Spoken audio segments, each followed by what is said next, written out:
Hello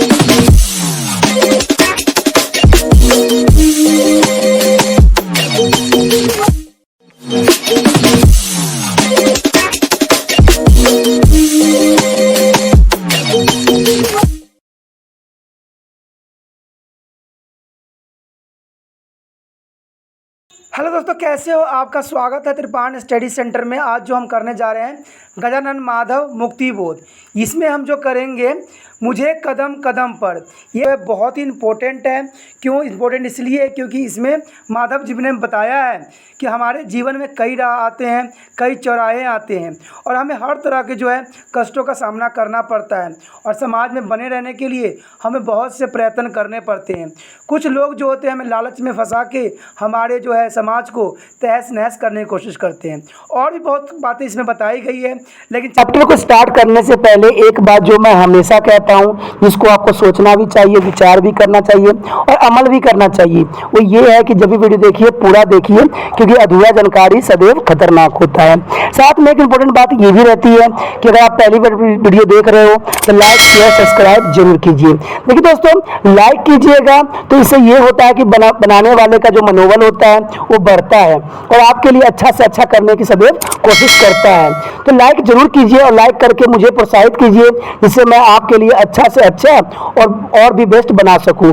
और share करना तो कहते हैं जग कल्याण के समान है। अगर आप दूसरे जरूरतमंद बच्चे हैं उनको अगर शेयर करते हैं और उन तक ये वीडियो पहुंचाते हो तो इससे ये होता है कि अगर उनकी आवश्यकता थी और वो उसी वीडियो की प्रतीक्षा में थे और आपके थ्रू वो मिल गया है तो वो आपकी शुक्रिया अदा करेंगे और आपको धन्यवाद देंगे और आपको जो है अच्छा भी कहेंगे। ठीक है। और सब्सक्राइब करना इसलिए इम्पोर्टेंट है कि आप वीडियो तब भेजोगे ना अपने दोस्तों के पास जब आपके पास ही पता लगेगा कि ये वीडियो उनके लिए है। तो सब्सक्राइब करोगे तभी आप तक इसका नोटिफिकेशन जो है मिलेगा और सही समय पर जो है दूसरे बच्चों को भी हेल्प कर पाओगे।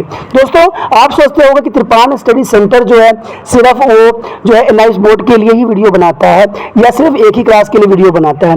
ऐसा नहीं है दोस्तों, ये जो है कई मायनों में हर जगह जो है हेल्पफुल है, क्योंकि ये जो है 8th class 9th 10th 11th 12th CBSE के सभी चैप्टरों को जो है कवर करता है। प्लस जो है एनआईएस बोर्ड 10th हो या +2 हो सभी सब्जेक्टों को कवर करता है। प्लस जो है ये पंजाब यूनिवर्सिटी के फर्स्ट सेमेस्टर से लेके 6th सेमेस्टर तक 8 सब्जेक्टों को जो है कवर करता है। और जो है बीए जो है बीए के बाद जो है एमए है। एमए में जिन बच्चों की जो प्रॉब्लम होती है उनको भी सोल्यूशन करने के लिए त्रिपाण स्टडी सेंटर सदैव अग्रसर है। तो कहते हैं इतना हेल्पफुल हो जाने के बाद भी अगर त्रिपाण स्टडी सेंटर को आप सब्सक्राइब नहीं करते हो तो आप दूसरे बच्चों को भी हेल्प नहीं कर पाओगे। तो सोचिए मत, विचार मत कीजिए, अभी त्रिपाण स्टडी सेंटर को सब्सक्राइब कीजिए, लाइक कीजिए, शेयर कीजिए और दोस्तों के साथ इसको व्हाट्सएप स्टेटस पे लगाइए। ठीक है दोस्तों, ये तो था आपके लिए। अब देखते हैं हमारे आज सिलेबस में क्या है।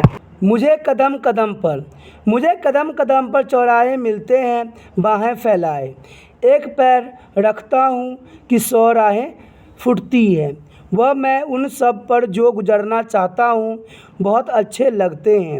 उनके तजुर्बे और अपने सपने सब अच्छे लगते हैं। अजीब सी जो अकुलाहट दिल में उभरती है, मैं कुछ गहरे भी उतरना चाहता हूँ, जाने क्या मिल जाए। मुझे भ्रम होता है कि प्रत्येक पत्थर में चमकता हीरा है, हर एक छाती में आत्मा अधीरा है, प्रत्येक सुरमिस्त में विलम्ब सदा नीरा है। मुझे भ्रम होता है कि प्रत्येक वाणी में महाकाव्य की पीड़ा है, पल भर में सब में मैं गुजरना चाहता हूँ, इस तरह खुद को ही दिए दिए फिरता हूँ। अजीब है ज़िंदगी, बेवकूफ़ बनाने की खातिर ही सब तरफ अपने के लिए फिरता हूँ और यह देख बड़ा मज़ा आता है कि मैं ठगा जाता हूँ।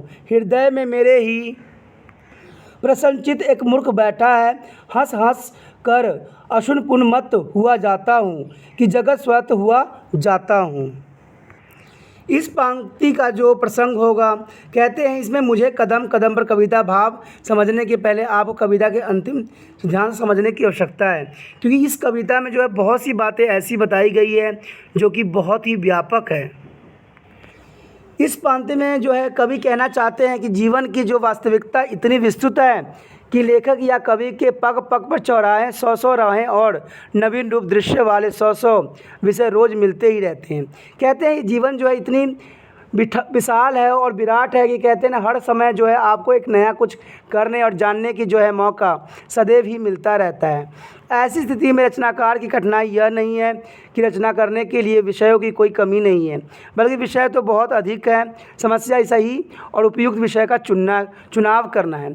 आज के समय में जो उपयुक्त विषय का चुनाव करना एक चुनौती भरा कार्य है। देखते हो दोस्तों, आज जो है ये बात राइटर ने बहुत ही अच्छा पोएट ने कहने की कोशिश किया है कि आज के समय में हमारे पास रास्ताओं की कमी नहीं है, लेकिन हम जो होते हैं, हम किस रास्ते पे जाएं, कब जाएं, कैसे जाएं और हमारा क्या लाभ होगा, ये शायद सोचना और जानना संभव नहीं है। क्योंकि एक चीज़ के लिए जो है हज़ारों रास्ते खुलते हैं और लोग जो होते हैं कोई भी रास्ता चुन लेते हैं और जीवन में सदैव जो है पछताते रहते हैं। कहते हैं अब एक बार इस पूरी कविता को ज़रूर समझने की कोशिश कीजिएगा। कहते हैं अपने कविता पढ़ी ना, क्या आप बता सकते हैं इस कविता में चौराहे शब्द का क्या अर्थ होता है? जी हाँ, आप जानते हैं कि चौराहे का वह स्थान होता है जहाँ कई रास्ते बनते, यानी 4 राहों का समूह होता है। ये चौराहे विचार के क्षेत्र में भी होते हैं। जब आप किसी एक बात पर विचार करना आरंभ करते हैं तो चिंतन के फलस्वरूप आपके अनेकों विचार आने लगते हैं। यह एक प्रकार के विकल्पों की जो स्थिति होती है, उन विकल्पों में उपयुक्त का चुनाव करना ही एक चुनौती बन जाती है। कहते हैं ना, हमारे पास बहुत सी जो होती है विकल्प उपलब्ध होती है, बहुत से ऑप्शन होते हैं, लेकिन उन ऑप्शनों में से हमें एक को चुनना पड़ता है जो परिस्थिति के अनुसार हमें चुनने की जो है एक मार्गदर्शन करता है। इस प्रकार की स्थिति अक्सर हमारे समक्ष आकर खड़ी रहती है। आपने भी देखा होगा, बहुत सी समस्याएं ऐसी होती है जहाँ पर कई रास्ते आपके पास होते हैं, उसमें से आपको एक ही रास्ते को चुनने की आवश्यकता होती है। उदाहरण के लिए कभी आप सोचते होंगे कि मैं हिंदी का यही पाठ पढ़ लेता हूँ, दूसरे के क्षण आपको लगता होगा कि नहीं, मैं इस समय गणित के कुछ बचे हुए सवाल हल कर लेता हूँ तो अच्छा होता। देखिए दोस्तों, कहते हैं ना कि समय के साथ फैसला लेना और समय के साथ चलना हर एक व्यक्ति का निशानी है। कहते हैं ना, हमारे जीवन में बहुत सी दुविधाएं ऐसी होती है जहां पर हम अपने आप को जो है सही नहीं रख पाते हैं।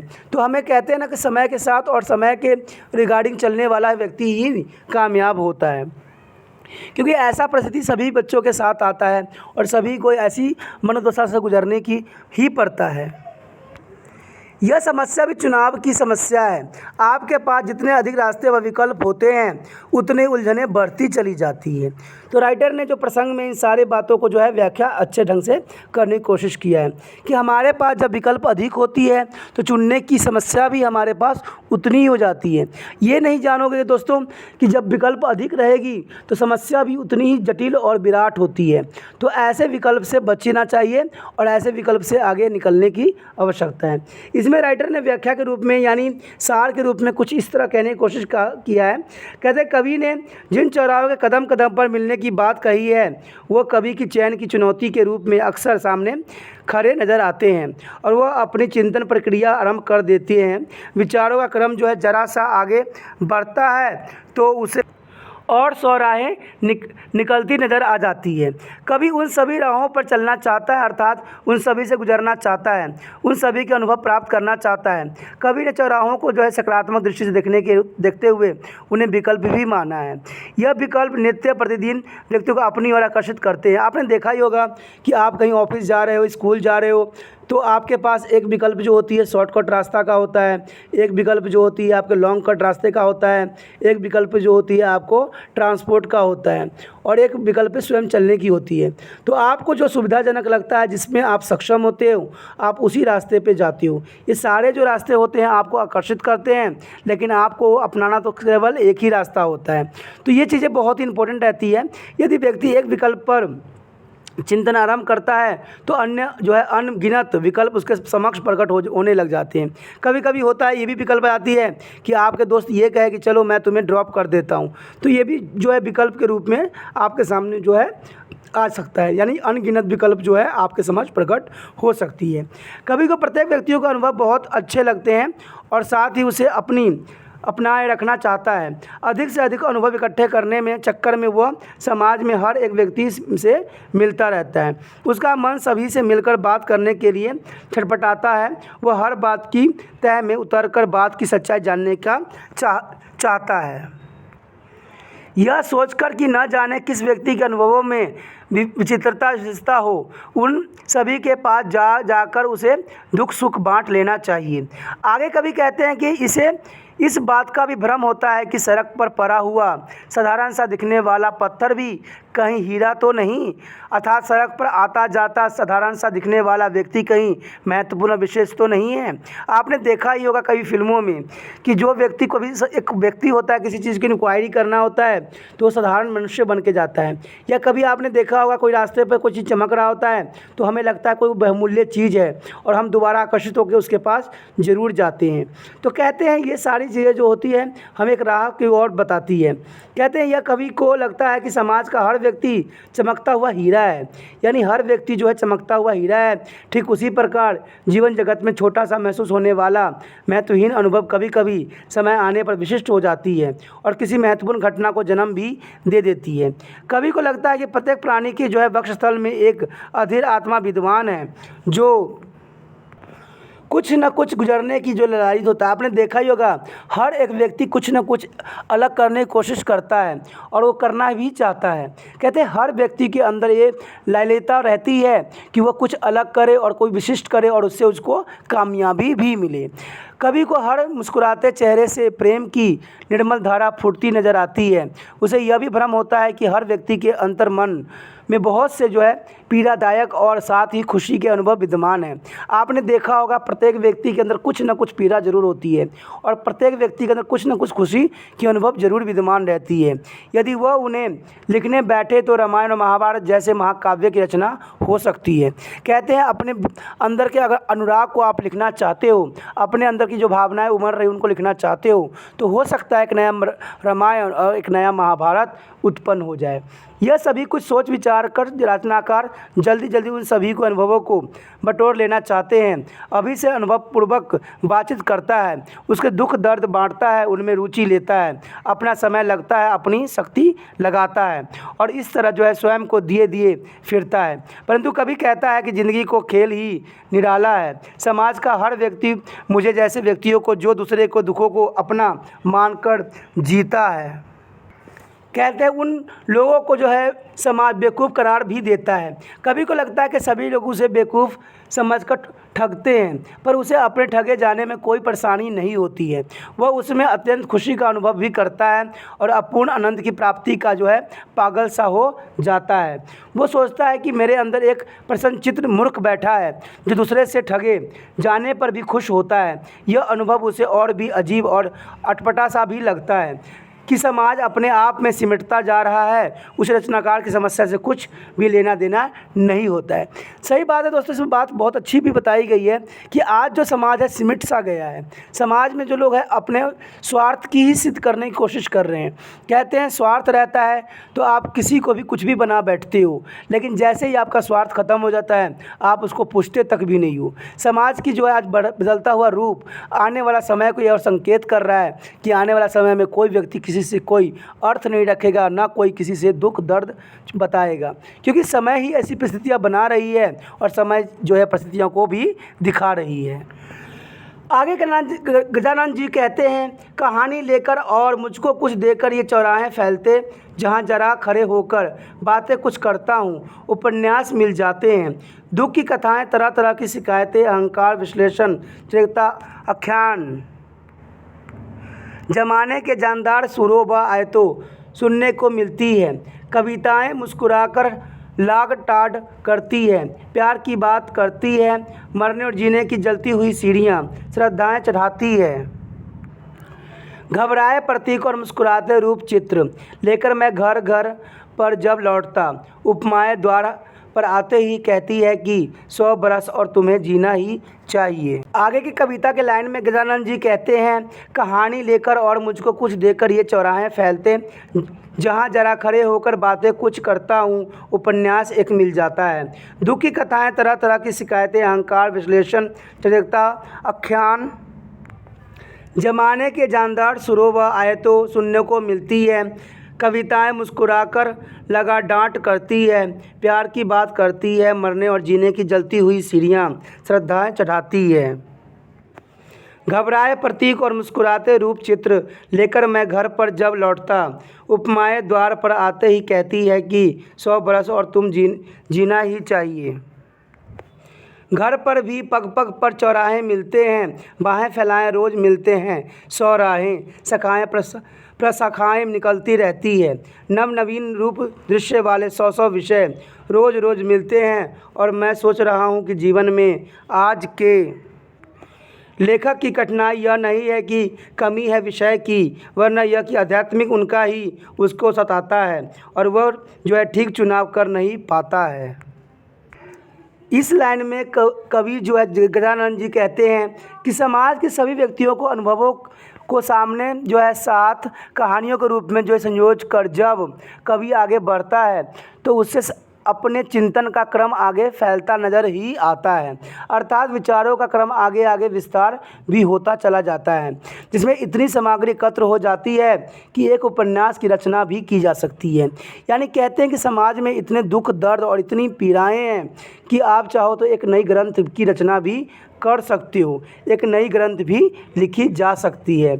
यहीं पर समाज के लोग तरह तरह की शिकायतें भी करते हैं और ये शिकायतें कभी सरकारी कामकाज की व्यवस्था पर हो सकती है या फिर अनुशासन चलाने वाले लोभी या गिरते हुए सामाजिक मूल्य पर भी हो सकती है। कहते हैं कि आज समाज में इतनी दुख और दर्द भरी पड़ी है, इतने ठग भरे पड़े हैं कि समाज को इसे दूर नहीं किया जा सकता।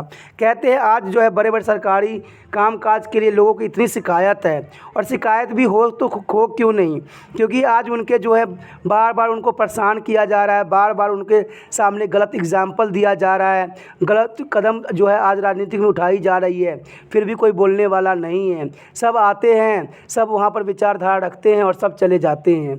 कहते हैं टीवीओं में न्यूज़ में डिबेट होती रहती है, बातें होती रहती है, लड़ाई होती रहती है, और वो तो कहते हैं भाई हम अपना पक्ष रखने आए हैं। कहते हैं समय बदलता चला जाता है, दुख भी होता चला जाता है, लोग भी मरते रहते हैं और समय भी चलता रहता है, किसी पे कोई फ़र्क नहीं पड़ रहा है, कोई असर नहीं पड़ रहा है, जो होता है हो रहा है, जो करता है कर रहा है। तो कहते हैं ये समाज की इतनी शिकायतें हैं कि आज जो है रामायण महाभारत भी आज आसानी से लिखी जा सकती है। आज हर व्यक्ति जो है अपने आप को महान कहलाने के पीछे जो है अपना उद्देश्य को भूल बैठा है। आज हर जगह जो है पैसे की लालच तांडव कर रही है, ऐशो आराम की ज़िंदगी जीने के लिए वो हर तरह के संभव गलत कदम उठाए जा रहे हैं। तो कहते हैं ऐसे जो है प्रशासन क्या करे, और ऐसे जो लोभी लोगों का जो है समाज में जो गिर रहा है मूल्य, उसका क्या होगा। आज बड़े बड़े नेता लोग भी आज लोगों के सामने जो है अच्छे उदाहरण प्रस्तुत नहीं कर रहे हैं, आज गलत उदाहरण प्रस्तुत करने की कोशिश भी कर रहे हैं।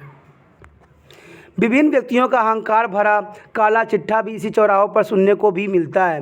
यानी आप कहीं भी चले जाओ, लोग जो होते हैं सरकार को कोसते रहते हैं, लेकिन फिर भी जो है वो लाइन में लगे रहते हैं, उन पे कोई असर नहीं पड़ता, वो आते हैं और वो चले जाते हैं, लालचों के बीच में चक्रव्यूह में फंस जाते हैं। यह सब ऐसे पेश किए जाते हैं जैसे जो है पवित्र कुरान के कथन हो, अर्थात समाज इस पर बल देता है, इन्हें बड़ी रुचि के साथ सुना जाता है। आगे कवि कहते हैं कि सभी जटिलताओं को जकड़े अनुभवों और व्यक्तियों के चौराहों की स्मृति लेकर जब कवि घर लौटता है तो विभिन्न प्रकार की अभिव्यक्त घर के द्वार पर आकर कहती है कि हमारी संख्या इतनी अधिक है कि 100 वर्ष तक प्रयोग करने पर भी समाप्त नहीं होगी, तुम्हें हमारे लिए 100 वर्ष तक और जीवित रहना पड़ेगा। यहाँ पर राइटर ने साफ शब्दों में बात कहने की कोशिश किया है कि आज जो होते हैं जब ये बड़े बड़े नेता लोग आपके सामने बोलने आते हैं तो जैसे लग रहा हो कि वो अमृत आप पे बरसा रहे हैं, लेकिन कहते हैं ये अमृत जो होती है इलेक्शन तक ही सीमित रहती है। जैसे इलेक्शन ख़त्म हो जाता है वो घर पे जो है अमृत के जो है मदिरा के रूप में पी रहे होते हैं और अपना जीवन के जो है आरामदायक बना रहे होते हैं। वो जो होते हैं अपने लिए सदैव ही सुख सुविधाएँ ही जुटा रहे होते हैं, इसके लिए पुराने चीज़ को त्यागना पड़ जाए तो वो भी त्याग देते हैं, चाहे वो पुराना चीज़ आपके कितने खास क्यों ना हो, नए चीज़ को हम अपना लेते हैं।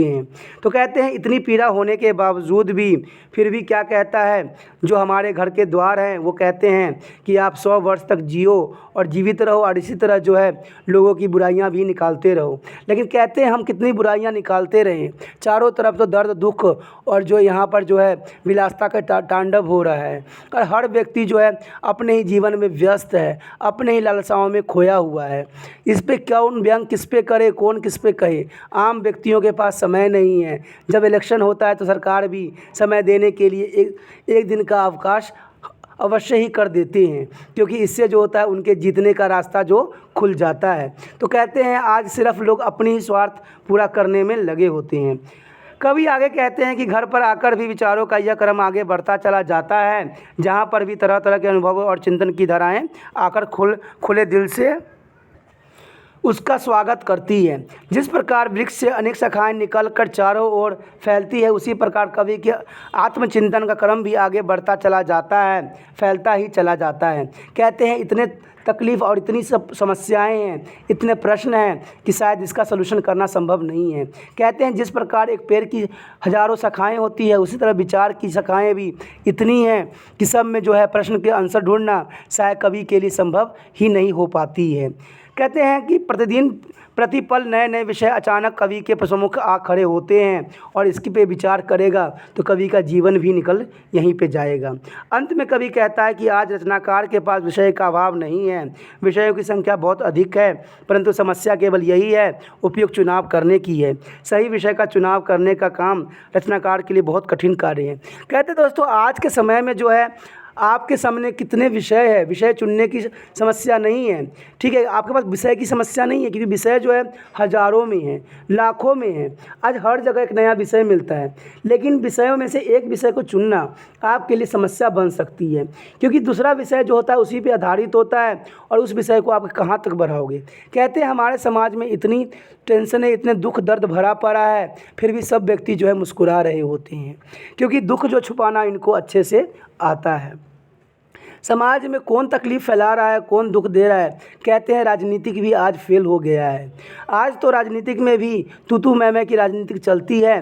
बाद में वो लोग क्या करते हैं, आपस में ही मदिरापान करते हैं और आपस में जो है बर्थडे मनाते हैं। फिर भी एक बात कह जाते हैं, अब तो हम तो रहेंगे राजनीति में दुश्मन, लेकिन घर में तो हम रहेंगे दोस्त। तो कैसा ऐसे दुश्मनी, लोगों के सामने आप दुश्मनी दिखा रहे होते हो और घर पे बैठ के मदिरापान कर रहे होते हो। तो ये समाज कैसा एग्जाम्पल लेगा और कैसा उदाहरण लेगा। कहते हैं तुम सब एक ही थाली के चट्टे बट्टे हो, लेकिन लोगों को जो ऐसे मूर्ख बनाते हो। फिर भी जो यहाँ पर कवि कहता है मुझे इसमें भी मज़ा आता है। क्या करें, मूर्ख बनाने की जो ये विडंबना चलती चली जा रही है, आने वाला समय में भी ये उसी प्रकार चलती चली जाएगी और लोग जो होते हैं इसी प्रकार मूर्ख बनते ही चले जाएंगे।